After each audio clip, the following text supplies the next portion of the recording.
Cops find tunnel inside KFC. Stop cold when they realize who's on the other side. Into the unknown.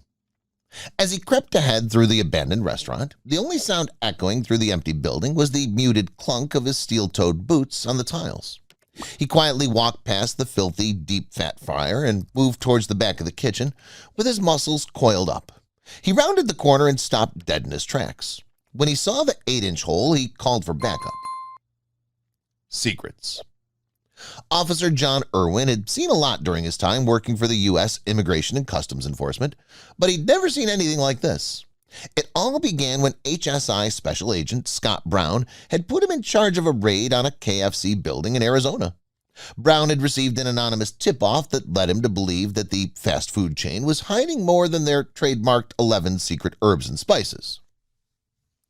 Fried Chicken Empire.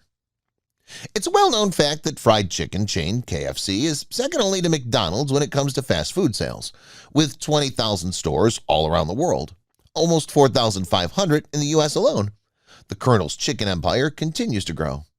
But one franchise in San Luis, Arizona caught the eye of Homeland Security, and what the officers found inside made their heads spin. Mysterious shutdown. Locals of San Luis remembered a time when they could grab a bucket of fried chicken just 200 yards away from the Mexican border. But one day, the KFC mysteriously shut its doors to the public, and the once popular restaurant's shell deteriorated.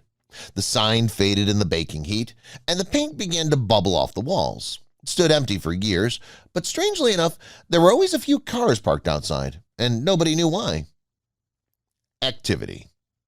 Months after the KFC shut its doors, lights began to go on inside the building late at night.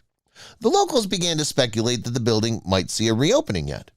They heard the blasting and drilling and assumed that the restaurant was undergoing a revamp. But to everyone's surprise, the building remained closed.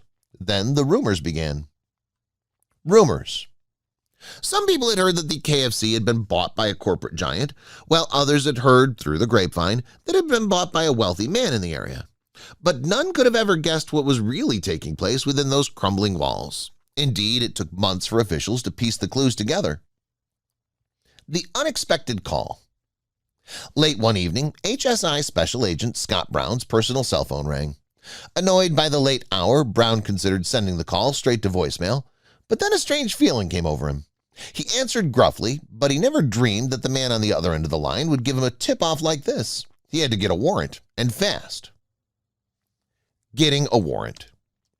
Immigration and Customs Enforcement applied for a warrant to search the defunct KFC building. When it was granted, Officer John Irwin was dispatched to head the team of ICE agents. But when he entered the dusty kitchen, he discovered an 8-inch hole in the wall. He called backup. They began to chip away at the plaster surrounding the hole, revealing a deep shaft. What had they found? The plot thickens. Officer John Irwin shone a flashlight into the pitch-black staff and was astounded to see hundreds of wooden planks lining the walls. The team carefully climbed inside, down into a dark passageway. The tunnel was 3 feet wide and 5 feet tall, large enough for a man to fit easily inside. Officer Irwin took a deep breath, and then he disappeared into the tunnel.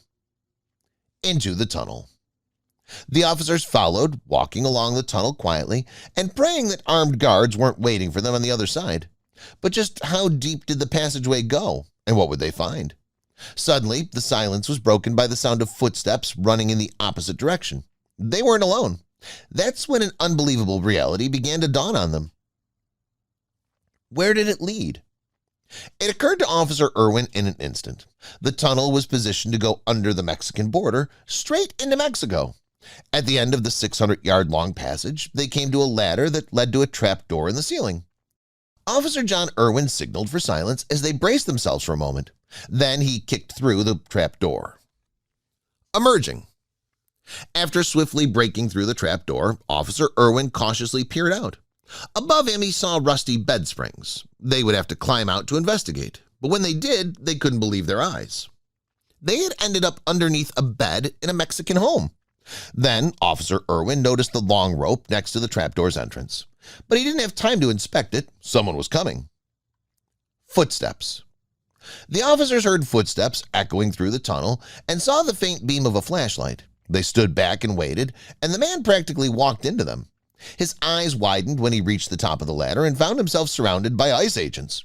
He had a suitcase in his hand, which was promptly confiscated. What had been going on here?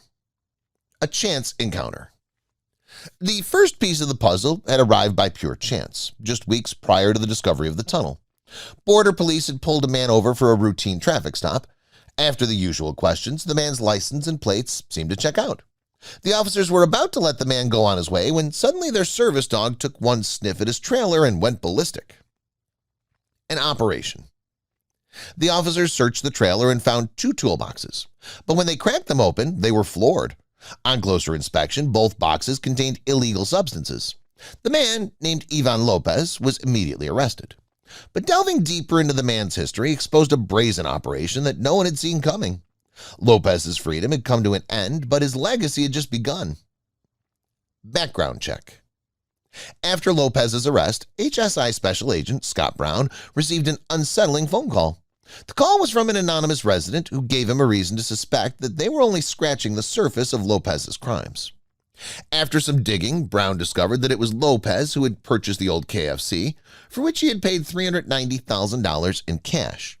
He immediately contacted Immigration and Customs Enforcement, but was he fast enough? The plan. After putting 2 and 2 together, it was clear to officials that the reason for this brazen under-border tunnel was to enable Lopez and his cohorts to smuggle contraband into the U.S. from Mexico. Indeed, Lopez's confiscated toolboxes held narcotics worth around $1 million. But how had they gotten away with it? Modus operandi. Officials believed that, due to the tunnel's size, the people involved in the trafficking would climb down through the trap door in the Mexican home and walk the 600-yard passageway until they were directly underneath the old KFC building. They would then deposit the illicit substances, and they would be lifted out with a rope through the 8-inch hole in the restaurant's wall.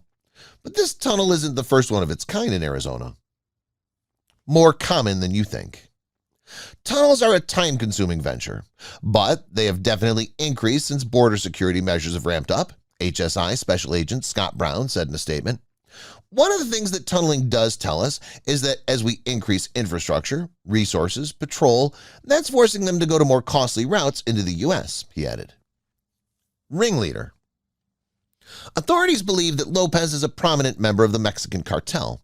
He's currently in prison without bail while he awaits criminal charges. And while these cartel tunnels are becoming more common around the Mexican border, Agent Scott Brown reveals that there was something particularly frightening about the KFC tunnel in Arizona. This one was different.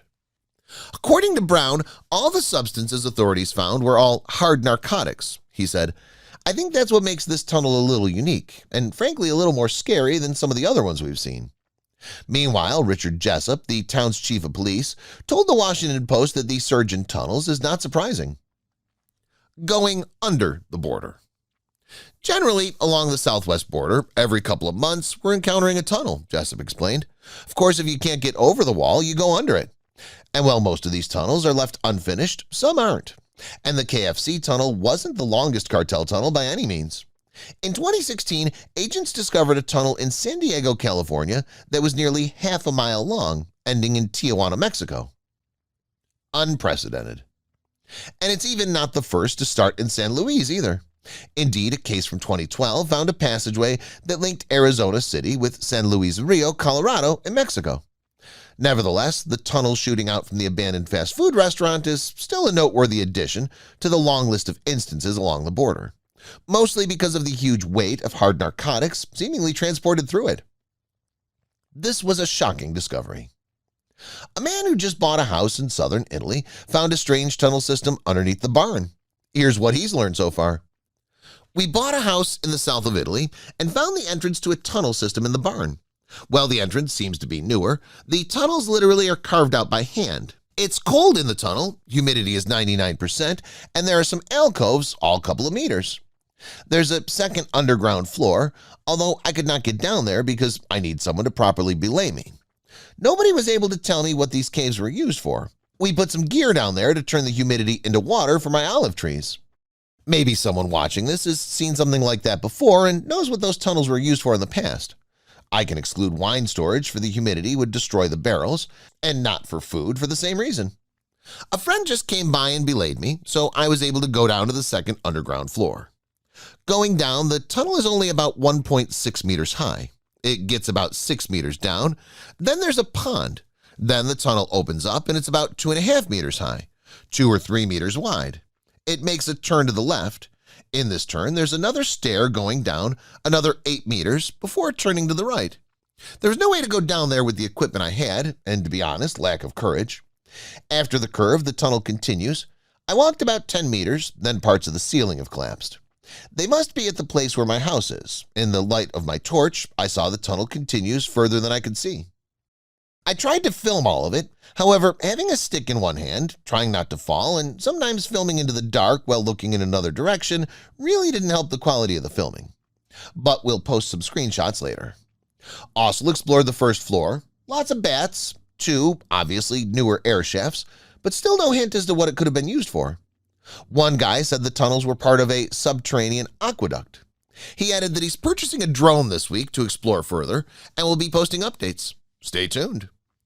Structures which are underground are less vulnerable to shaking than structures at the surface, he says. That's just the effect of inertia.